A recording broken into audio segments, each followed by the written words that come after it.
बिस्मिल्लाहिर्रहमानिर्रहीम, अस्सलाम वालेकुम। मैं हूं गुलफाम चौधरी। आप देख रहे हैं मेरा फेसबुक पेज और यूट्यूब चैनल। पाकिस्तान की सियासत में अहम तरीन डिवेलपमेंट्स हो रही हैं और मुसलसल डिवेलपमेंट मुतवक्के हैं। इस हवाले से हमारे साथ मौजूद हैं इमरान रियाज खान साहब। उनसे जानते हैं कि पाकिस्तान की सियासत के अंदर कौन सा बौछार आने वाला है और कौन सी नई डिवेलपमेंट्स मुतवक्के हैं। पहले उनकी बात सुनते हैं, फिर उस पर बात करते हैं। जेट तैयारों ने बमबारी की है अफगानिस्तान में, उसके नतीजे में वहाँ पे एक तेल का बहुत बड़ा स्टोरेज पेट्रोलियम का जो उन्होंने अपनी एयरलाइंस के लिए रखा हुआ था वो तबाह हो गया और काफ़ी नुकसान हुआ अफगानिस्तान के अंदर। वो लगातार पाकिस्तान वहाँ पे अटैक कर रहा है और इन अटैक्स के पीछे अमेरिका की वो सोच है कि हमें बगराम एयरबेस चाहिए। वो पहले कह चुके हैं ये बात। ईरान ने बड़ी तारीफ़ की है। ईरान के ऑफिशियल्स ने बाकायदा इंटरव्यू देते हुए कहा है कि अफगानिस्तान का ये फैसला कि वो अमेरिका को बगराम एयरबेस नहीं देंगे, ये बड़ा शानदार फैसला, हम इसकी तारीफ़ करते हैं और इससे जो है हम कदर करते हैं अफगानियों की। देखिए, अगर अमेरिका को बगराम एयरबेस भी मिल जाती तो फिर चारों तरफ से अमेरिका इस काबिल हो जाता कि ईरान के ऊपर अटैक करता, लेकिन बगराम एयरबेस अमेरिका को नहीं मिली। और पाकिस्तान में एयरबेस देना मौजूदा रजीम के लिए भी इसलिए मुश्किल है कि इमरान खान साहब एक पैटर्न सेट करके चले गए। इमरान खान साहब ने इतनी मुश्किल डाल दी है, उनका एक लफ्ज़ एब्सोल्युटली नॉट वो इतना भारी है कि ये सारी हुकूमत मिलकर उसका बोझ नहीं उठा पा रही, वरना ये बड़े आराम से उनको अड्डे दे देते अमेरिकन को कि यहाँ से भी मारे आप ईरान को। बहरहाल, अब सऊदी अरब से पाकिस्तानी बहुत प्यार करते हैं, लेकिन पाकिस्तानी ईरान से भी प्यार करते हैं। अगर पाकिस्तान ईरान के साथ किसी लड़ाई में उतरता है तो ये डिज़ास्टर होगा, ये बहुत बड़ी गलती होगी, बहुत बड़ी मिसकैलकुलेशन होगी पाकिस्तान की मिलिट्री की कि वो ईरान के साथ एक जंग लड़ेंगे, चाहे वो सऊदी अरब के लिए ही लड़े। देखिए, सऊदी अरब में ईरान कोई मक्का मुकरमा पे या मदीना मुनव्वरा पे अटैक नहीं कर रहा, खुदा न खास्ता। ईरान अमरीकी अड्डों पे या अमरीकी असासों के ऊपर अटैक कर रहा है और वो ये बार बार कहता भी है। और बहुत सारे अटैक मशरिक़ वस्ता में ऐसे हुए हैं या तुर्की की जानिब ऐसे हुए हैं, आज़रबाईजान भी, जिनमें ईरान ने बड़ा कैटेगोरिकली कहा कि ये हमले हमने नहीं किए। जो किए हैं उनको वो मानते हैं, जो नहीं किए वो कहते हैं जी हमने नहीं किए। और ये अरब ममालिक और बाकी लोग भी ये कहते हैं जी ठीक है, हम ये बात तस्लीम करते हैं कि ईरान ने ये हमले नहीं किए। अब लेकिन वो कोई भी ये नहीं बताता कि वो हमले कर कौन रहा है, फॉल्स फ्लैग ऑपरेशन कौन कर रहा है। देखिए, अमेरिका के अंदर बहुत बड़े बड़े तज्जियाकार हैं, बहुत बड़े जर्नलिस्ट हैं, टकर कार्लसन हैं, कुछ और लोग हैं, वो ये कैटेगोरिकली कहना शुरू हो गए हैं कि कोई बड़ा फॉल्स फ्लैग ऑपरेशन होने वाला है। वो लोग ये कहते हैं कि 9/11 की तर्ज का कोई बहुत बड़ा हादसा होने वाला है, या तो ये गल्फ में हो जाएगा, आबनाए हुर्मुज़ में हो जाएगा, या ये अमेरिका के अंदर कहीं हो जाएगा। और ऐसे किसी इंसिडेंट के बाद एक जवाब बनाया जाएगा कि ज़्यादा बड़ी फोर्स के साथ ईरान पे अटैक किया जाए और ज़्यादा ब्रूटल अटैक किया जाए। देखिए, ईरान का नुकसान बहुत ज़्यादा हो रहा है। जो लोग ये समझते हैं कि एक तरफा ईरान मारता चला जा रहा है, ऐसा नहीं है। उन्होंने बड़ा खौफनाक अपना नुकसान बर्दाश्त भी किया है। जो इस वक्त एक रिपोर्ट है रेड क्रिसेंट की, वो मैं आपके सामने रख देता हूँ। रेड क्रिसेंट ने बताया कि 20,000 से ज़ायद टारगेट्स को निशाना बनाया गया अमेरिका और इसराइल की जानिब से ईरान में। और जो रिपोर्ट बता रही है वो कह रही है 24,531 सिविलियंस के जो यूनिट्स हैं उनको तबाह किया गया है। और इसके अलावा जनाब सिविलियंस और दूसरे यूनिट्स को तबाह किया गया है।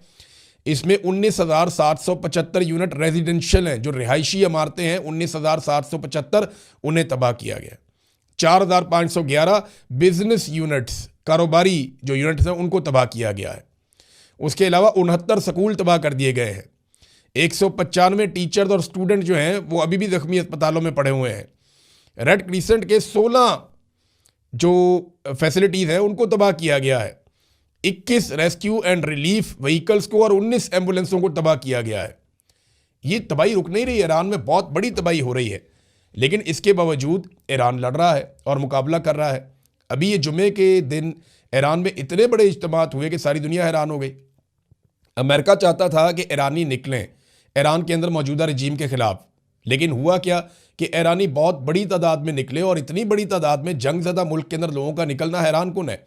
धमाके भी होते हैं और लोग खड़े भी रहते हैं, लोग वहाँ से भागते भी नहीं हैं। और दूसरी जानिब अगर आप इसराइल के अंदर देखें तो हू का आलम है, कोई दिखाई नहीं देता। दोनों जगह पे बड़ी अजीबोगरीब किस्म की रिपोर्टिंग हो रही है। ईरान के अंदर ज़्यादा हमले हो रहे हैं, ज़्यादा तबाही हो रही है, ज़्यादा लोग मारे जा रहे हैं, ज़्यादा बम गिर रहे हैं, इसके बावजूद लोग सड़कों पे बहुत बड़ी तादाद में लोग अपनी हुकूमत के साथ, अपने रजीम के साथ खड़े हैं। जबकि यही चीज़ जब इससे बहुत कम शिद्दत के साथ इसराइल में हो रही है तो हू का आलम है। लोग नीचे बेसमेंट्स के अंदर घुसे हुए हैं, लोग जो है वो सुरंगों के अंदर घुसे हुए हैं।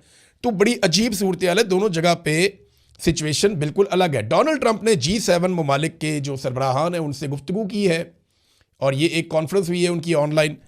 उसमें डोनाल्ड ट्रंप ने कहा कि जल्द ईरान हथियार डाल देगा, लेकिन अरब ममालिक ये जानते हैं कि ट्रंप के अंदाजे गलत हैं, क्योंकि देखें ईरानी हथियार डाल देंगे ये उनके खून में ही नहीं है, हथियार वो नहीं डालेंगे। आपको उन्हें शिकस्त देनी पड़ेगी, आप वहाँ घुस जाएं, चले जाएं, किसी तरह वहाँ पे उतर जाएं, कोई जवाब आप बना लें तो वो एक अलग बात है। अदरवाइज़ जिस तरह की लड़ाई आप लड़ रहे हैं इसमें आप ऐसे शिकस्त दे नहीं सकते। आप नए हुर्मुज़ को तो खुलवा नहीं पा रहे, वो मुँह चढ़ा रही है अमेरिका का और इसराइल का कि इतनी बड़ी ताकत होने के बावजूद पानी का एक रास्ता है उसको नहीं खोला जा सक रहा, बल्कि ईरानी अब मजाक उड़ाते हैं। ईरानी फ़ौज के अंदर यह भी कहा गया कि जनाब जो जहाज़ यहाँ से गुजरना चाहते हैं वो अपने साथ एक एक अमरीकी शिप को लेकर आएँ, जंगी जहाज़ अमेरिका का साथ लेकर आएँ ताकि आपको हम गुजरने दें यहाँ से। और अमेरिकन ये कहते हैं कि हम यहाँ पे प्रोटेक्शन देंगे और इसको खुलवाएंगे, तो ईरान तो इसको खोलने नहीं दे रहा। ये हालत बड़ी तशवीशनाक है। तो डोनाल्ड ट्रंप से जब ये बार बार पूछा गया कि जनाब ये लड़ाई ख़त्म कब होगी, इसका जवाब डोनाल्ड ट्रंप के पास नहीं है। ना वो G7 ममालिक को बता पाए कि जंगबंदी कब होगी, हालात नॉर्मल कब होंगे, ना वो अपने मुल्क में बता पा रहे हैं। बस ये कहते हैं कि जल्दी हो जाएगा। एक और चीज़ डोनाल्ड ट्रंप के गले पड़ गई है, जो बच्चियों के स्कूल पे अटैक हुआ, ये एक ऐसा इंसिडेंट है जिसको पूरी दुनिया उठा रही है।